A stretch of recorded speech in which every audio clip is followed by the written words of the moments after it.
I feel bad for the brown people who thought they were better than black people, who are now facing deportation. I feel bad for the white women who didn't realize they were the real DEI hires and were gonna lose their job. I feel bad for Columbia and Emory and Johns Hopkins losing $300, $400, and $800 million, but HBCUs ain't never had that kind of money. I feel bad for the Tesla dealerships that gotta close because they lost $900 billion since December because they forgot it ain't electricity, it's people that power this nation. I feel bad for them. A little bit, until I remember the words of that black sister with cornrows. Until you do right by me, nothing you do is gonna work. I tried to feel bad.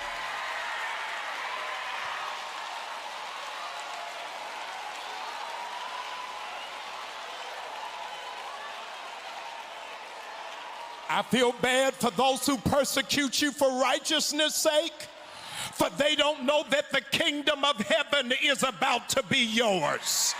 Today, I'm telling you, feel bad for your enemies because he's about to prepare a table in the presence of your enemies. Elon Musk, the richest man in the world, the uncertified co-president of the United States, recently said on the Rogan podcast that the fundamental weakness of Western civilization is empathy.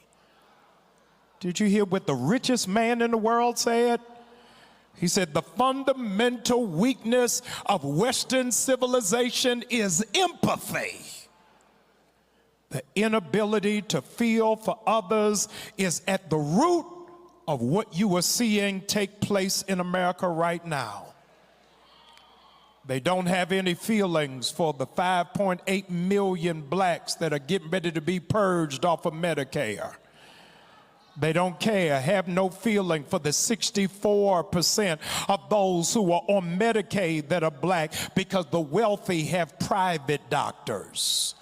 They don't care about immigrants being criminalized because as a white South African, he has a white privilege while melanated Africans can't get a visa. Don't tell me you feel me if you gotta put on gloves to touch me.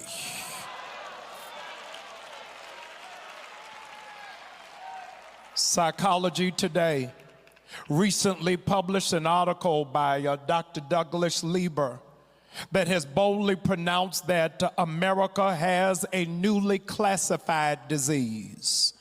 And the new classified disease is empathy deficit disorder. Empathy deficit disorder. It's what happens when you are unable to step outside of yourself in order to step into somebody else's experience. Empathy is different from sympathy, because sympathy is understanding somebody's pain, whereas empathy is identifying with somebody else's pain. I used to tell young preachers, when you go comfort somebody whose mother has just died, don't tell them you know how they feel when your mama's still alive. I am not asking you to feel sorry for me. I'm asking you to get in the foxhole with me. You got to be able to feel what I feel. And if you can't feel what it is that I feel, then you will stand in the jury box and not the witness stand. If you don't understand what it feels like to be black in America, don't you pass judgment.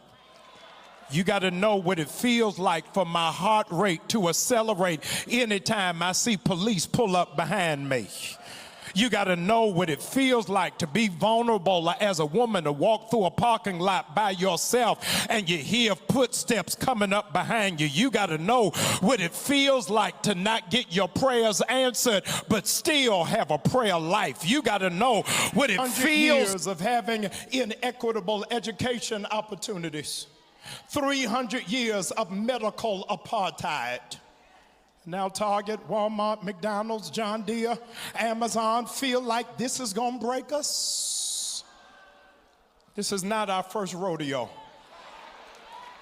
But the thing that they can't understand is after everything that we've been through, we still got our hope, still got our joy, still got our peace, and we still got our relationship with God. Come on, I can't hear anybody. Do you understand the mental torture you've been through in the last 45 days? Mental torture you've been through. That now segregation is legal again. The emotional torture you've been through. That every police officer's record has been cleaned. The torture that you've been through. That now teachers got to second guess, can they teach their own history to students that look like them without losing their funding? Can you imagine the torture that you've been through just in the last 45 days? That many of you, your children will no longer receive free lunch beginning in August. The torture that you've been through. That there is absolutely no sympathy or grace for veterans or for seniors. The torture that you've been through. But be not dismayed. Whatever the tide, God will. He'll take care of you. When you've been picked on, harassed, and bullied for so long, you begin to feel helpless. James Weldon Johnson said, God of our weary years, God of our silent tears, the one who's brought us thus far along the way. 300 years of degradation. 300 years of being marginalized and ostracized. 300 years of being castrated and lynched. Was utilizing the idea of moral imagination. Moral imagination is the ability to anticipate or project yourself in the middle of a moral dilemma. Not even having reached adolescence, she figured that segregation